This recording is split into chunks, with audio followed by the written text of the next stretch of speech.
Hello and welcome to the third episode of Lessons I Learned. Every Friday in July of 2021, I will highlight lessons I learned through 5 different jobs.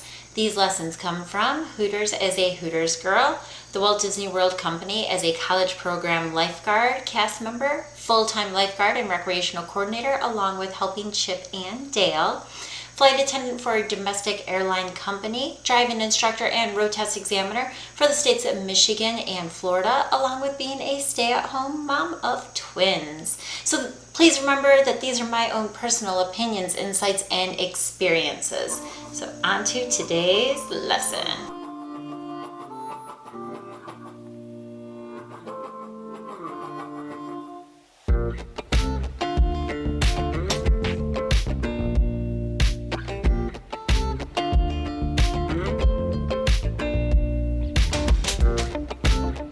Today's lesson comes from me working at a domestic airline company as a flight attendant. If you couldn't tell from the last video of me working at Disney World as a college program cast member and also eventually a full-time cast member, I loved working for Walt Disney World. It was a wonderful experience and I loved it. It taught me so much and I missed a lot of my friends that I worked with because being in the college program, it's an internship pretty much. It's a paid internship and it's temporary. So you only get to stay if you apply full-time or part-time. Or they also have a seasonal cast member role that you can apply for as well. So a lot of my friends after the college program, they went back home and I stayed and I was able to continue working with a lot of my fellow cast members that were there for quite a bit of time. They were there longer than me and it was just so nice, and I still missed a lot of my college program friends. So I wanted to still find a way to see them, and one of my other cast members, my full-time fellow cast member, had applied for a flight attendant role.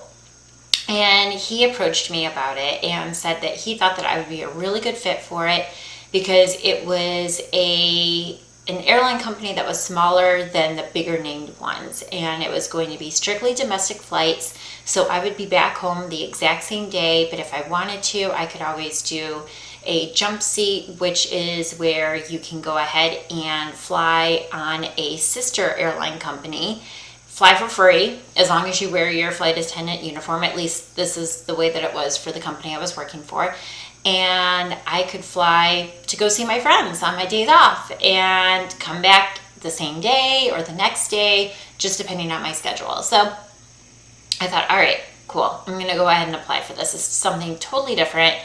And the interviews were held just outside of downtown Orlando, and they were held at one of the local hotels, in one of the banquet rooms. They had it all set up and everything, and it was really nice. It was set up really nice and very fancy and very formal. And here I come in, I had what I thought was appropriate attire, and it was like a white business suit, and I had my hair all up done, and I had little kitten heels on. So the whole process, it reminded me of what I had seen in TV and movies. It was very much that type of ambiance. So I was thinking back to those shows that I watched and how the ladies crossed their legs and how everyone sat and, just their mannerisms. So I was thinking back to that. I'm like, okay, if I start getting kind of antsy or fidgeting or I start chatting a lot, just kind of go back to that and think about how they were conducting themselves, because I really wanted this job. I really wanted to do this. So, of course, obviously, since I'm talking about it, I passed the hiring process. And the funny part was that my mom and I, we had gone out that afternoon, evening to go ahead and celebrate. And while we were out, then I got a phone call. And it was from one of my future trainers who told me that my personality, it was up to par of what they were looking for their flight attendant roles, but my attire was not. They felt that my suit was way too revealing and that the skirt was above the knee and my kitten heels were open toes And if I really wanted to receive this job, I was really going to have to change what I wore. And especially for the training sessions, because the training sessions that were going to be conducted were on the other side of the state, and we were going to be put up into a hotel. And during the days that we were doing the book training process, then I was going to have to wear like very formal business suit attire. So I just needed to make sure to kind of keep that in mind while I was out and about with my mom and celebrating the fact that I got the position. So the onto the training process portion of it. So it was 6 weeks of training, and it was very intense, a lot more intense than I thought. Now, this was in 2004 when I was doing the training. So this is after 9/11, and a lot of the laws and the roles and responsibilities had changed for those working with airline carriers. So it was very, very stressful, very intense. And the one of the things that they went ahead and they had to talk to us about was about, you know, a hostage situation, or if you know, you have someone that's on the plane and acting suspiciously, or if you have passengers that are unruly, how to properly handle the situation. And to the point where we were taught that even if it came down to us, our lives, protecting the pilots and the passengers, we would have to put ourselves as the shield. Because if you kind of think about it, if we're going down, we're going out anyways, is the way that we were told. So why not go ahead and put ourselves as a barrier to at least try to save the pilots, the passengers, and get the plane back to safety. So that was intense to kind of take that on in. But yeah, so yeah, we all stayed in the hotel. We were there typically from Monday through Friday. It was pretty much a 40-hour work week, but it was just training. And usually in the mornings we had the in-house training portion. So we would have our books, we would have all of our material, we would have different tests that way. And then usually in the afternoon, or more towards Fridays, then we would be out on the field, and we would actually go to the hangars, or we would have different areas that we would have to drive to, in which we learn how to do like the inflatable life jackets, or the, you know, how to open up the slides and to go down the slides and things like that. So it was really cool. It was really, really cool. So on to the lesson that I learned, which was pretty much to be prepared, whether you're up in the air or on the ground. So you can have all the training possible, but you never truly know how you will handle a situation until you are put onto that spot. One such example was when I was sitting in the second jump seat facing our passengers, and I was next to my former cast member. He was the lead flight attendant for this specific flight.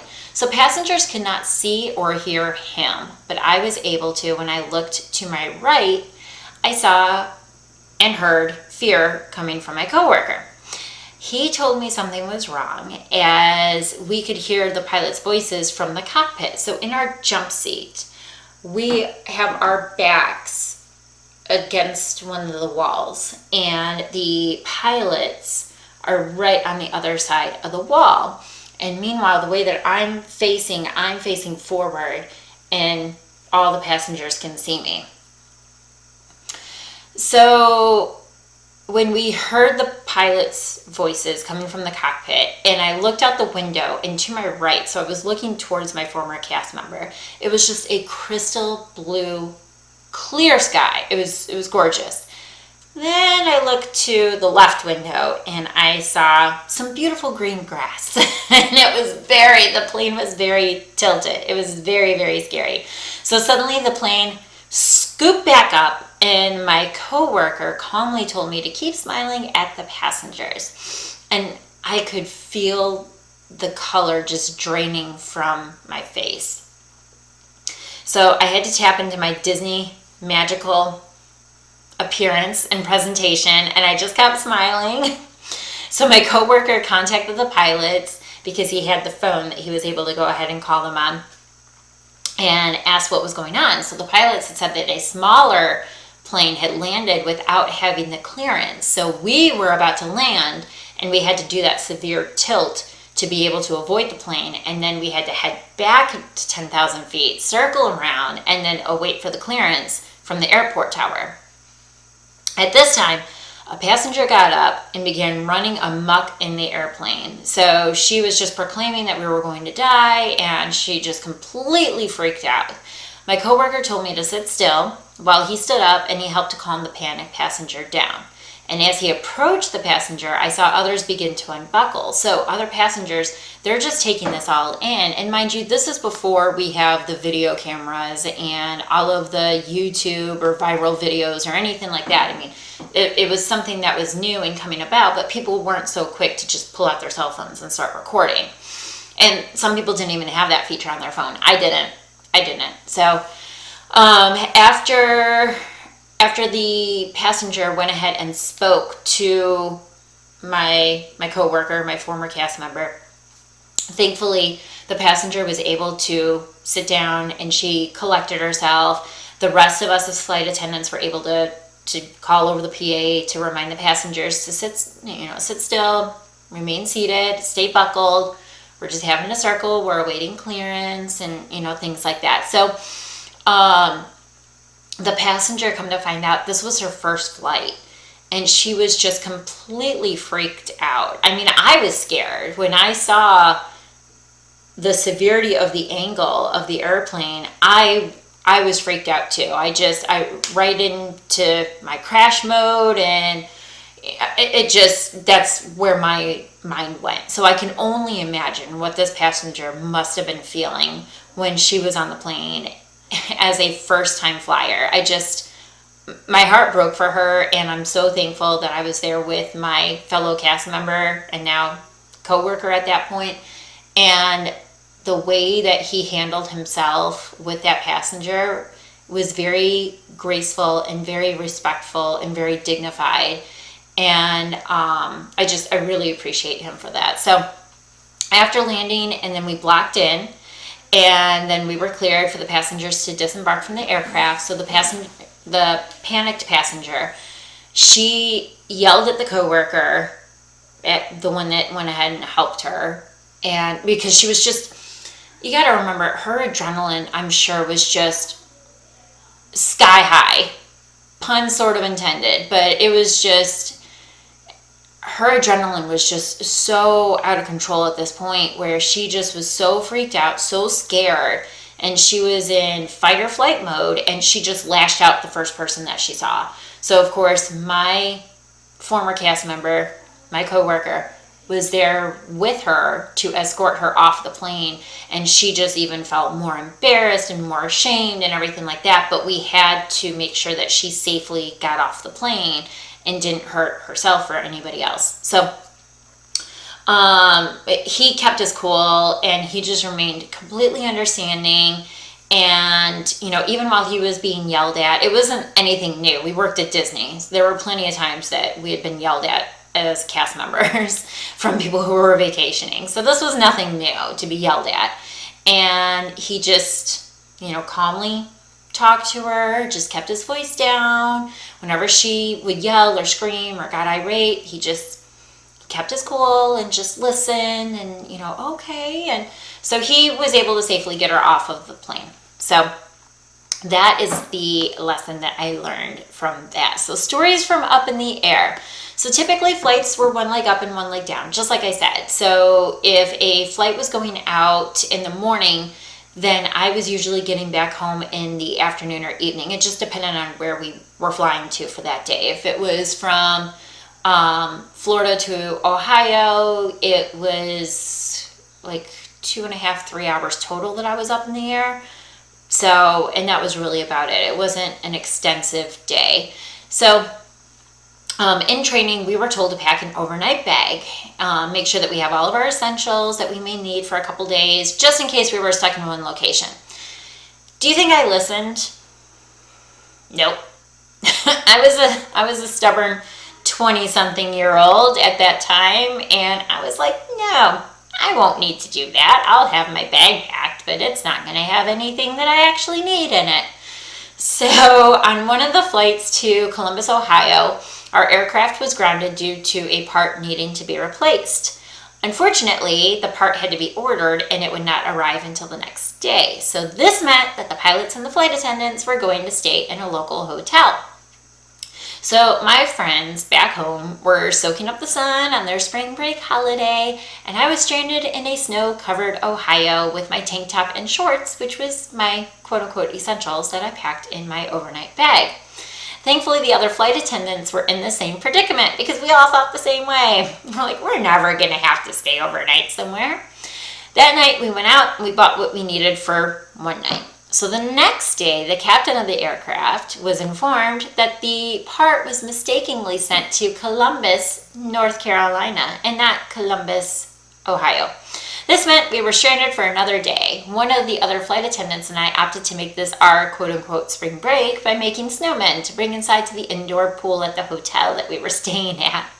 We lounged around the pool deck, sipped on beverages, and then we just pretty much laughed and told stories and we had a great time. The flight finally left 3 days later, and it was scheduled to finally depart because it turned out that the part ordered was not the correct one, and that caused the further delay. So needless to say, I always had a packed bag after that trip. Did I need it again? No, but I learned my lesson, and I had to learn it the hard way with that one. So that was kind of a mini lesson again. Looking back at my time as a flight attendant, there are many things that I learned during training and while on the job that often reminds me of the importance of being prepared. Mind you, you can have all of the training in the world. If and when an incident occurs, fight or flight occurs. So instincts and training come forward and allow you to be better prepared and properly handling situations that may arise. And I am beyond thankful for that opportunity to be a flight attendant, as I was able to fly jump seat, see friends that were from out of state, and get to visit new places.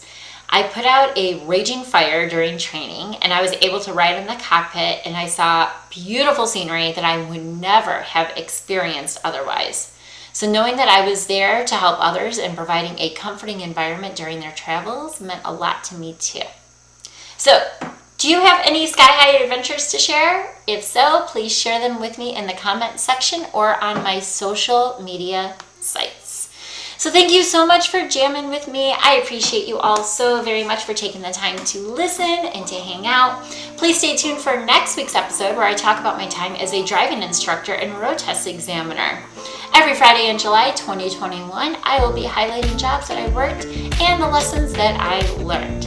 Follow me on social media such as TikTok, YouTube, Instagram, along with listening to the podcast on Spotify, Google Podcasts, Apple Podcasts, and wherever you prefer to listen. Until then, you are now free to move about any other posts.